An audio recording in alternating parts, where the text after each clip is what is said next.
श्री शिवाय नमस्तुभ्यम। हर हर महादेव। जय महाकाल, जय माता दी, जय माँ अम्बे। आप सब लोगों को बहुत ही बेसब्री से इस दिन का इंतज़ार था कि कब आएगा माँ जगत जननी परम्बा जगदम्बा माँ अम्बे का पवित्र पावन महोत्सव का दिन। यह कब आएगा, हम सबको इसी का इंतज़ार सभी को रहता है। बड़े ही आनंद और उमंग के साथ इस पवित्र पर्व को बड़े हर्षोल्लास से मनाते हैं।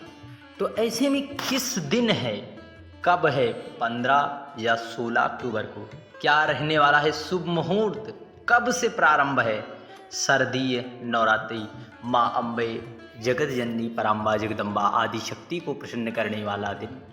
क्या रहेगी पूजन सामग्रियाँ, कब करें कलश स्थापना, जवारे कब बोए जाए।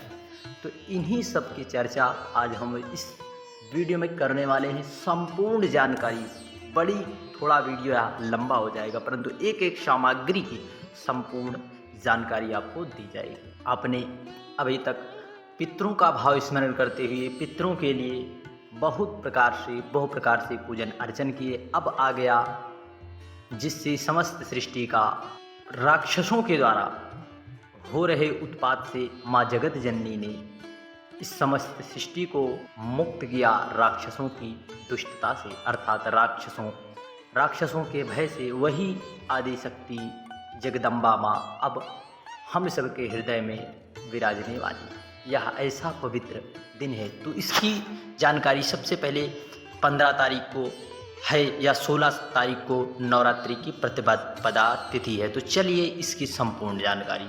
जय माता दी। अश्विन मास में शुक्ल पक्ष की प्रतिपदा तिथि से शारदीय नवरात्रि हो जाती है। हिंदू धर्म में नवरात्रि का हमारे बहुत ही विशेष अधिक महत्व है। इसमें नवरात्रि के 9 दिन में 9 रूपों की पूजन अर्चन हम लोग बड़े ही प्रसन्न चित्त भाव से, बड़ी ही निष्ठा भाव से, मन में उमंग रखते हुए हम माता का पूजन करते हैं और हम अपनी बहुत सी मनोकामनाओं को माता को बताते हैं। और माता को प्रसन्न करने के लिए हम सभी लोग व्रत आदि अनुष्ठान आदि भी करते हैं। नवरात्रि के दौरान विधि विधान से माँ दुर्गा की पूजा करने से हमारी संपूर्ण मनोकामनाएं जो है पूर्ण हो जाती हैं। तो क्या रहेगा नवरात्रि का कैलेंडर, इसकी जानकारी आप पहले ध्यान दें कि पहला दिन माँ शैलपुत्री का 14 अक्टूबर को पूजन किया जाएगा। दूसरे दिन 15 अक्टूबर को माँ शैलपुत्री का पूजन किया जाएगा। 16 अक्टूबर माँ ब्रह्मचारिणी की पूजा की जाती है। तीसरे दिन 17 अक्टूबर माँ चंद्रघंटा की पूजा की जाएगी। चौथे दिन 18 अक्टूबर माता कूष्मांडा की पूजा की जाएगी। पाँचवें दिन 19 अक्टूबर स्कंद माता की पूजा की जाती है बड़े विधि विधान से, बड़े ही प्रसन्नचित भाव से। छठवें दिन 20 अक्टूबर माँ कात्यायनी। सातवें दिन 21 अक्टूबर माँ कालरात्रि की। आठवें दिन 22 अक्टूबर माँ महागौरी का पूजन किया जाएगा। 9वें दिन 23 अक्टूबर माँ सिद्धिदात्री का पूजन बड़े ही प्रसन्नचित भाव से किया जाएगा। किस दिन है इसकी जानकारी आप लोग बहुत उसके लिए उतावले होंगे कि किस दिन मनाना है। उसकी जो है इस जानकारी को आप लिखकर या कहीं पर भी आप ध्यान से रख लें। शारदीय नवरात्रि 15 अक्टूबर रविवार से शुरू हो रही 23 अक्टूबर दिन मंगलवार को समाप्त हो जाएगी। 24 अक्टूबर को विजयादशमी या दशहरा पर्व मनाया जाएगा। अश्विन माह की प्रतिपदा तिथि का प्रारंभ 14 अक्टूबर की रात्रि 11:24 से शुरू हो जाएगा।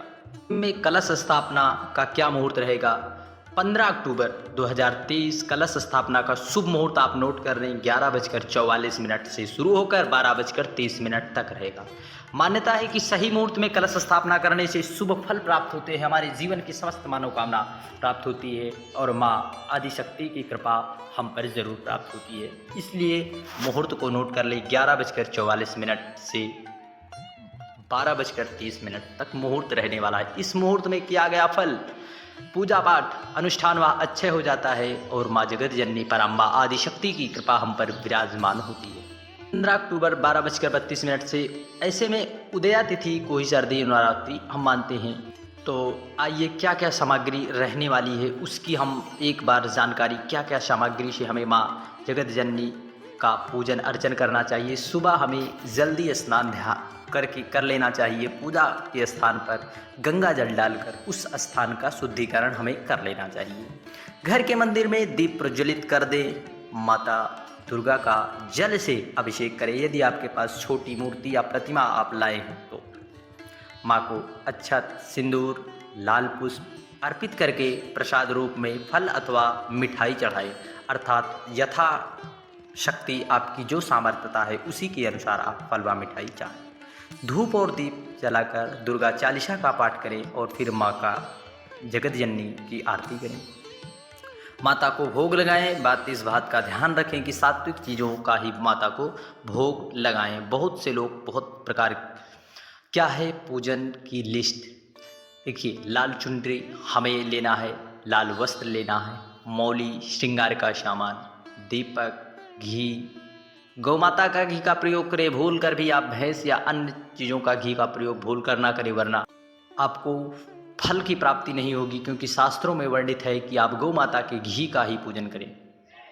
नारियल, साफ चावल, कुमकुम, फूल, देवी की प्रतिमा या फोटो, पान, सुपारी, लौंग, इलायची, बतासे या मिश्री, कपूर, फल, मिठाई, कलावा और कुछ चीज़ें हैं जो कि सिंदूर, साबुत सुपारी, हल्दी की गांठ, पटरा, आसन, चौकी, पंचमेवा, जायफल, जावित्री, कमलगट्टा, नैवेद्य, बताशा, मधु, शक्कर, नारियल, गंगाजल। आप जो सामग्रियाँ दोबारा आ गई हों उसको आप एक बार फिर से ध्यान दें कि दोबारा बोली गई है तो आप ज़रूर उस चीज़ को ध्यान दें।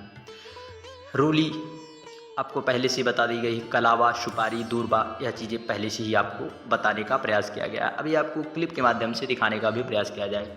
पीतल या तांबे के स्टील या 1 लोटा जल से भरा कलश ढकने के लिए मिट्टी या तांबे के बाद पात्र का ढक्कन भी होना चाहिए। कलश के स्थान पर एक सिक्का जरूर रखें। पीपल या आम के पत्ते, रेसे, ताजे नारियल, हवन के लिए सूखा नारियल, हवन सामग्री, इस सब चीज़ों को अंतिम दिन लगेगी। एक बार इस सामग्रियों की लिस्ट भी देखिए। सबसे पहले चौकी होना चाहिए, लाल कपड़ा, फिर आपको गंगा जल होना चाहिए, फूल भी होना चाहिए, दूरबा होनी चाहिए, फिर चावल, हरा मूंग, काला तिल, फिर आम के पल्लो हो या पीपल के पल्लो हो या गूलर के भी पल्लो का भी आप प्रयोग कर सकते हैं। सामग्री आपको बता दी गई है। इस सामग्री को आप नोट कर लें। लौंग आपको ले लेना है, इलायची, सुपारी, जनेऊ, चावल, गेहूँ, जौ, लाल आसन बिछाने का आपको एक दुर्गा चालीसा की पुस्तक भी आपको ले लेना है। कपूर, धूप बत्ती, अगरबत्ती, रुई बत्ती, काजल भी और माता की चुनरी, कलावा, रोली, मेहंदी, गूगल धूप, लोबान, हवन सामग्रियों को आपको माँ जगत जननी पराम्बा जगदम्बा के पूजन की सामग्री में आपको प्रयोग कर लेना है। जैसा कि इमेज क्लिप के माध्यम से आपको दिखाने का भी प्रयास किया जा रहा है कि आपको इन सामग्री, खड़ी हल्दी आप ले सकते हैं, इलायची ले सकते हैं, लौंग ले सकते हैं, पीली सरसों, रुई गोल और लंबी बत्ती, गंगा जल, कलावा, इत्र आदि सामग्रियों को आप बड़े ही इसलिए वीडियो बनाया जा रहा है पहले से कि आप जो है समय से सारी सामग्रियों को प्राप्त कर लें। और आपको सबसे प्रसिद्ध जो है जवारे बोना है। जवारे आपको बोने का बहुत ही पवित्र विधान है। कलश स्थापना के समय जवारे बोए जाते हैं। ऐसी मान्यता है कि जब जवारे जिस प्रकार हरे भरे खिले रहते हैं उसी तरह हमारे जीवन में माँ जगत जननी पराम्बा जगदम्बा की कृपा सदा विराजमान रहे।